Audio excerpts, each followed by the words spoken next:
Hey guys, what's up? Welcome back to my channel. It has finally been 6 months of me being in a calorie deficit, me cutting. Let's see how I look like now versus 6 months ago in June. The difference is insane. Okay, so I'm gonna start posing.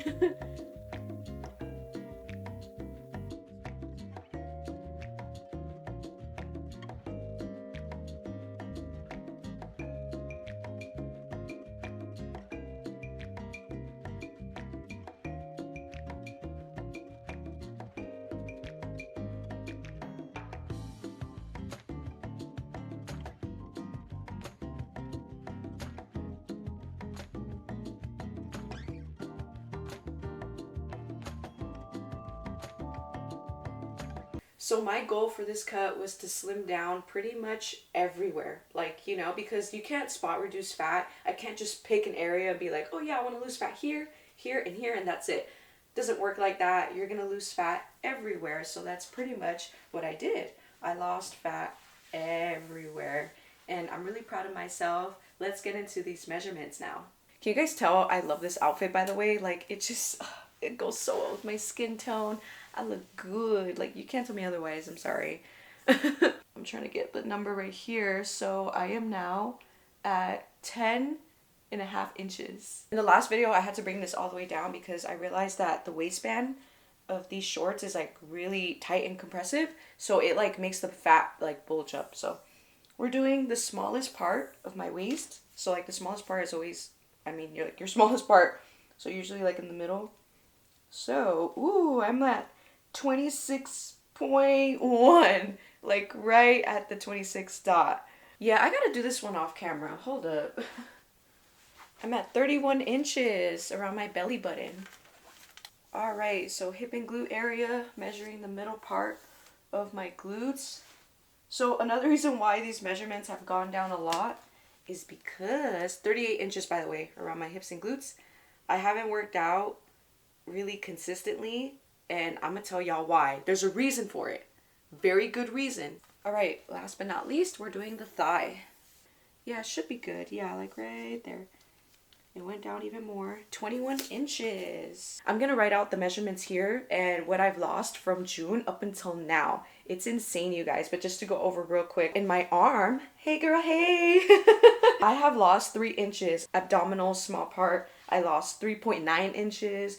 Abdominal, my belly button area, lost 2 inches. Hips and glutes area, I lost 2.1 inches. And for my thigh, I lost 3 inches. I know I always say this in every video of me doing these measurements, but again, I just highly recommend you do them if you don't already, because for different reasons. Like, if you are trying to, let's say, grow your legs and your butt, but you want to keep your waist as small as possible, that's a great way to track your progress, because obviously you would want the measurements around your thighs, your hamstrings, your glutes. You'd want that to grow and get bigger. But if your waist is like remaining the same or growing but just like a tiny bit, then that's one way you'll know, okay, like I'm doing great so far because my waist hasn't gone up too much, but my legs have, Just an example. It helps you see the changes without looking at the number on the scale. All right, y'all. So now we got to do the body scan, okay? Let's go ahead and see what that looks like.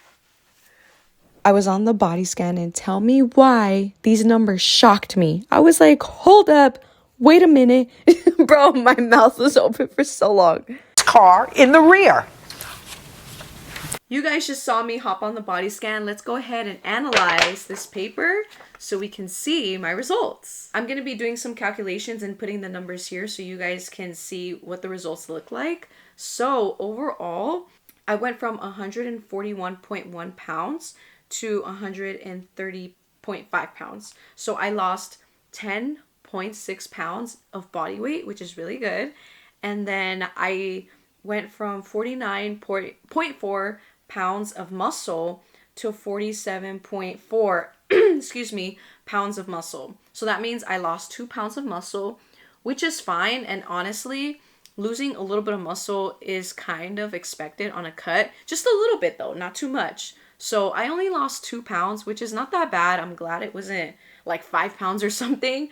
but 2 pounds is not a lot. When you look at the graph, the data in the middle shows my muscle mass. So you can clearly see that it was like fluctuating. It would go up a little bit, go down, go up, go down, stay the same. That is very normal during a cut, so that doesn't worry me. I know that as I continue to be more consistent with my workouts and eating more, because I'm going to go back to maintenance, I will definitely gain some muscle back, so it's okay. For my body fat in pounds, I went from 51.4 pounds in June to 43.9, meaning that I lost 8 pounds or 7.5 pounds of muscle, which is amazing. And when you look at the body fat percentage, I went from 36.4% to 33.7, so I lost 2.7% of body fat. Was it a challenge? Of course it was. It was absolutely challenging for many different reasons. One reason is because I'm eating less. So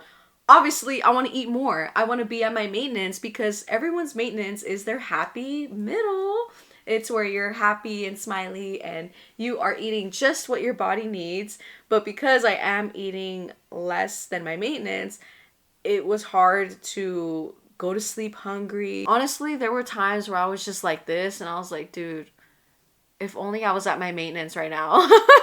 Like, seriously. I had moments like that in the beginning, and then it kind of like, I kind of got used to it, you know, halfway, but towards the end, that's when you're really like pushing through with all you got. So towards the end, I did start feeling like that again, to be honest. And especially because I was cutting during the holidays. So that definitely does make it hard, because, you know, holiday food and I want to enjoy the food, but at the same time I am cutting. So I have to be careful and just not go overboard with like overindulging or binging or anything like that. I'm going to put a picture right here of this post that I saw on Instagram a while ago, and this right here helped me decide that I need to apply more discipline with my nutrition when I'm cutting, or anytime, but especially during this cut, because I used to indulge way too much on the weekends, to the point where I feel like it messed me up during my last cut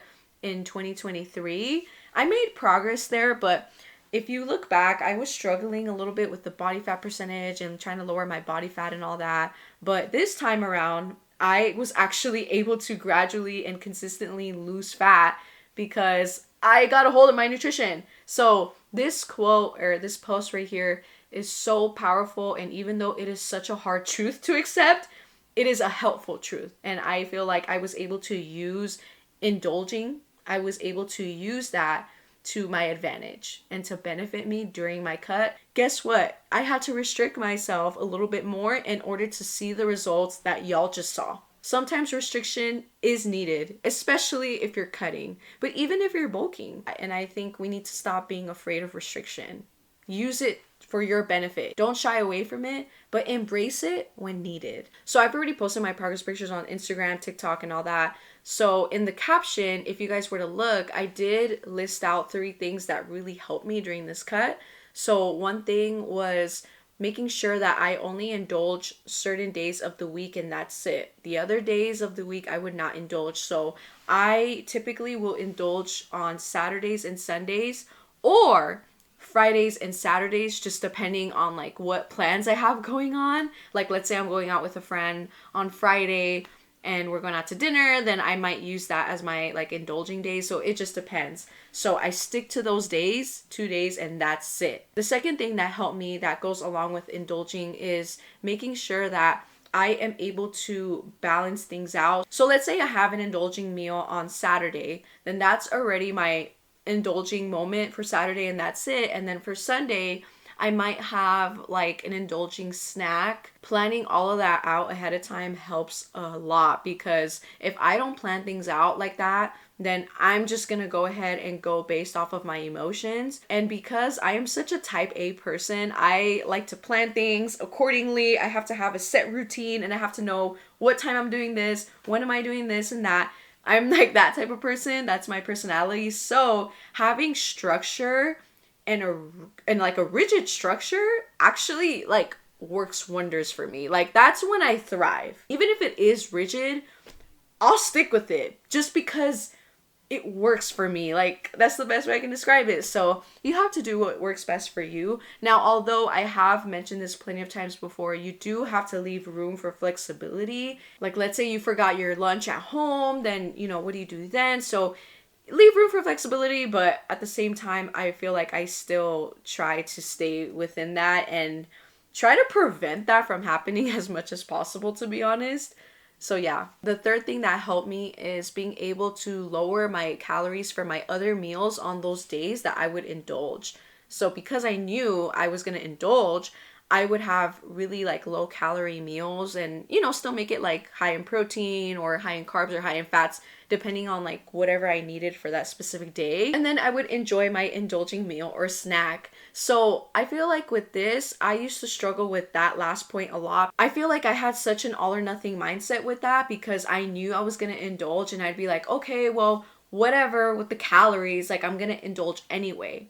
But now I don't do that because guess what? It's a numbers game, honey. So like I said, what helped me was being able to eat much lower calorie meals throughout the day, whether it was breakfast, lunch, or lunch and dinner, whatever, depending what time of day I was eating. Even though, yes, I would indulge at Cheesecake Factory or at Longhorn Steakhouse or at Shakey's. Like, I am still eating way less calories compared to if I would have done it the other way, which is what I used to do, and just allow myself to go way over my calories just because I was indulging. I would have that all or nothing mindset. So yeah, that's why I feel like doing that really helped me, and it could possibly help you too. So go ahead and try that and see how that works for you. Because yes, you are still going over your calories when you're indulging, but at least when you do it, you're going to be, yes, even though you might technically be over your calories, it's still less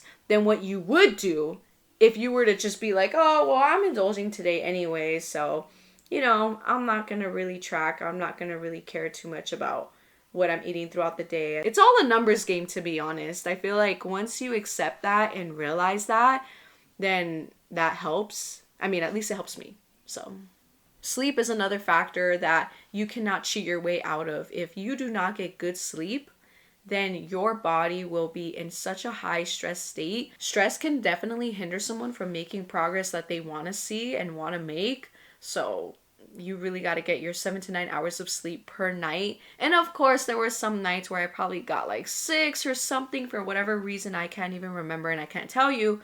But for the most part, I was pretty good at getting 7 to 9 hours of sleep, honestly. Another aspect that was pretty challenging during my cut was trying to intensify my workouts. So I focused a lot on strength during my cut, which is what you're supposed to do ideally. So because you are technically eating less during your cut, it's ideal to focus on lifting heavy weight and just doing lower reps, like 6 to 8 reps. Honestly, probably more like 6 and lower, because you're trying to save and preserve as much energy in your body as much as you can. So you can definitely try focusing on strength the next time that you cut, or if you're cutting right now, and you might find a huge difference compared to doing like hypertrophy training, which doesn't actually make sense because it is hard to grow certain body parts. Like if you're trying to grow your glutes or something, it's very hard to do that on a cut. So that's kind of like out of the picture. In case if you guys are also wondering what I did for cardio, so I remember sticking to 3 to 4 days of cardio, but honestly, as time went on with my cut, I found that sticking to 3 days of cardio was enough because I feel like 4 is a lot when you're cutting, at least me. As some people might know from Instagram and TikTok, I actually injured myself toward the end of my cut on a hike. So I went hiking with my friend, and that whole hike is pretty rocky. There's like a ton of rocks on the ground. And on the way down, she wanted to run. And so I was down for it because I was like, you know what? Like I should be fine. But that was actually a huge mistake because I don't run, you guys. I strength train. And I like to go on hikes, but I just walk though. I never run. I donut run, okay? Why are you running? Why are you running? Running's just not for me. It's not really like my passion. Some people love running, and that's great for y'all. I applaud y'all. But me, I like to stick to strength training and walking. I already know when I'm 80, 90, 100 years old, I'm going to be just walking around my neighborhood and all that. I thought it was just a pull muscle. basically over a period of time, it turns out that it became a sciatic issue because I started feeling symptoms. Thankfully, my physical therapist, I just started physical therapy, and he says that it's pretty light, or mild, I should say, and it's definitely not severe, which is good, but it is definitely still there. So obviously we're trying to work on that and figure out what is causing my sciatica symptoms, what's causing pain and discomfort, and pretty much go from there. So I'm really excited for physical therapy to help me just learn about what's going on with my body and how to heal, and hopefully to like keep that healed and prevent that from flaring up again.